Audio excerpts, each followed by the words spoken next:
হবিগঞ্জ 3 আসনের সম্মানিত সংসদ সদস্য হবিগঞ্জ লাখাই সহ সিলেট বিভাগের প্রাণপ্রিয় নেতা আলহাজি গৌস মহোদয়, বিশেষ অতিথি হিসেবে আছেন হবিগঞ্জ মেডিকেল কলেজের সম্মানিত অধ্যক্ষ অধ্যাপক জাবেদ জিলুল বারী স্যার, আমাদের হাসপাতাল ম্যানেজিং কমিটির সম্মানিত সদস্য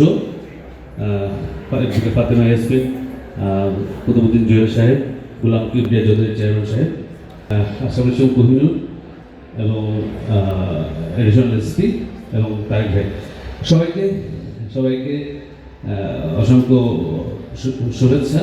এবং আমার সামনে ভূমিষ্ঠ বিশিষ্টজন, বিভিন্ন প্রতিষ্ঠানের প্রধান সহ সম্মানিত শিক্ষক মণ্ডলী, বিতর্কে অংশ নেওয়া বিতর্কিকগণ, বিভিন্ন প্রতিষ্ঠান থেকে আগত শিক্ষার্থীবৃন্দ, সাংবাদিক বন্ধুগণ, অত্র হাসপাতালের কর্মকর্তা কর্মচারীগণ, হাসপাতালের প্রাণপ্রিয় ইন্টার্ন চিকিৎসকবৃন্দ, সম্মানিত সচিব, সবাইকে পরন্ত বিকেলের শুভেচ্ছা। আমি আমার স্বাগত বক্তব্যে এই বিতর্ক প্রতিযোগিতার প্রেক্ষাপট এবং বিতর্কের অভিজ্ঞতা শেয়ার করব। একজন চিকিৎসক হওয়ার সংগ্রাম অনেক লম্বা। ছোটবেলা থেকেই ক্লাসের টপার হতে হয়। মেডিকেলের কারিকুলামটা অনেক জটিল এবং প্রতিদিনই নানান পরীক্ষা লেগেই থাকে। এরপর পেশাগত জীবন, সংসারে ঘানি টানা, পাশাপাশি বিশেষজ্ঞ হওয়ার চেষ্টা, যে চেষ্টায় সফল বেশিরভাগই হতে পারে না। এত লম্বা সময় পরিশ্রমের পরে পেশাগত জীবনে, ব্যক্তিগত জীবনে তাদের ওঠানো হয় নানাবিধ কাঠগড়ায়। ডাক্তারের জন্য অভিযোগ নেই এমন মানুষ খুব কম পাওয়া যায়। কেউ ভদ্র ভাষায় বলেন, কেউ লাইভ করেন, বিভিন্ন পোস্টে আত্মহত্যা গালি দেন, আবার অনেকেই মারমুখী হয়ে ওঠেন, কেউ আবার গায়ে হাতও তুলেন। আবার যখন অসুস্থ হন, ঘুরে ফিরে সে ডাক্তারের কাছে আসেন। যে কোনো কিছুই যুক্তির বিচার করে।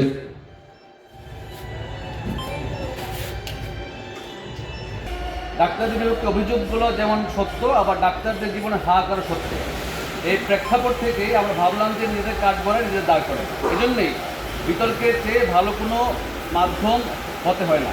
আমরা বিতর্ক করেছি চিকিৎসা সংক্রান্ত ভুলের বিচার আদালত হওয়া উচিত, সামাজিক যোগাযোগ মাধ্যম নয়। এই টপিকে বাংলাদেশের রোগীদের বিদেশমুখিতার জন্য চিকিৎসকের দক্ষতার অভাব দায়ী নাকি চিকিৎসা ব্যবস্থার প্রতি আস্থার সংকট দায়ী, যুক্তি নিয়ে তর্ক হয়েছে এই টপিকে। বর্তমান বাস্তবতায় চিকিৎসক হওয়ার স্বপ্ন অনুপ্রেরণা নাকি বিভ্রম, বিতর্ক হয়েছে এ নিয়ে। এদেশের জন্য বড় হাসপাতাল নির্মাণে বিনিয়োগ গুরুত্বপূর্ণ নাকি প্রাথমিক স্বাস্থ্যসেবায় বিনিয়োগ গুরুত্বপূর্ণ, এ নিয়েও তর্কের ঝড় উঠেছে। বিতর্ক হয়েছে স্বাস্থ্য খাতে বিনিয়োগের চেয়ে বিনিয়োগের সুশাসন বেশি গুরুত্বপূর্ণ কিনা, এই ইস্যুতে। বিতর্কের টপিক ছিল প্রযুক্তির অতি ব্যবহার রোগীকে সচেতন নয়, বরং চিকিৎসকের প্রতি সন্দেহ করে তুলছে এ নিয়ে। সহিংসতা প্রতিরোধে স্বাস্থ্য সুরক্ষা আইন প্রণয়ন কি ভূমিকা নিতে পারে, সে নিয়েও যুক্তি তর্কের খেলা হয়েছে। হবিগঞ্জ সরকারি উচ্চ বিদ্যালয়, বিকেএসসি সরকারি উচ্চ বিদ্যালয়, Birds high school, JKM-SK high school college, Habiganj সরকারি মহিলা কলেজ, বৃন্দাবন সরকারি কলেজ, হবিগঞ্জ মেডিকেল কলেজ, হবিগঞ্জ কৃষি বিশ্ববিদ্যালয় থেকে আমরা টিম পাই। এসব প্রতিষ্ঠান থেকে জুনিয়র ক্যাটাগরিতে 8টি দল এবং সিনিয়র ক্যাটাগরিতে 6টি দল অংশ নেয়। সকল টিমকেই আমাদের আহ্বানে সাড়া দেওয়ায় অসংখ্য ধন্যবাদ।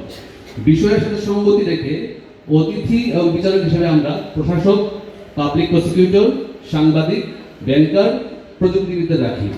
নিজেদের মূল্যবান সময় পাশে রেখে আপনারা সবাই যেভাবে সহযোগিতা করেছেন, সেজন্য সদর হাসপাতাল কর্তৃপক্ষ থেকে আপনাদের আন্তরিক কৃতজ্ঞতা।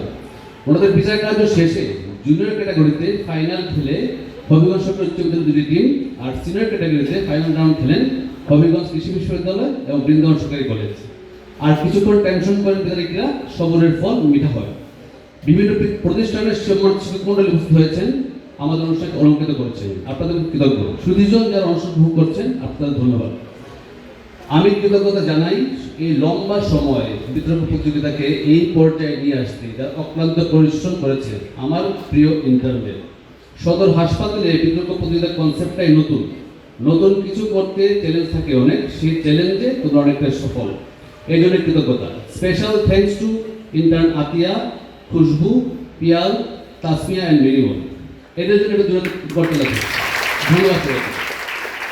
পরিষদে ধন্যবাদ জানাচ্ছি আজকের অনুষ্ঠানের প্রধান অতিথিকে। উনি ওনার টাইট শিডিউল থেকে আমাদের জন্য সময় রেখেছেন, আপনাকে অসংখ্য কৃতজ্ঞতা স্যার। আপনার হাত ধরে হবিগঞ্জের উন্নয়নের জোয়ার বইছে। মাত্র 150 দিনে যে উন্নয়ন হচ্ছে হবিগঞ্জে সেটা অকল্পনীয়। হবিগঞ্জের স্বাস্থ্য ব্যবস্থার উন্নত নিয়ে আপনি ইতিমধ্যে অনেক ডিও লেটার পাঠিয়েছেন। সামনের দিনেও আপনার লক্ষণীয় পরিবর্তন পাবো, এই ব্যাপারে আমরা নিশ্চিত। উপস্থিত সুধী, আপনাদের সানন্দ উপস্থিতি আমাদের অনুপ্রাণিত করছে। অনুষ্ঠানে বিভিন্ন ফার্মাসিউটিক্যালস আমাদের সহায়তা করেছেন, তাদেরকে অসংখ্য ধন্যবাদ। আপনাদের প্রতি কৃতজ্ঞতা জ্ঞাপন করে এবং সবার সুস্বাস্থ্য কামনা করে স্বাগত করতে শেষ করছি। ধন্যবাদ সবাইকে।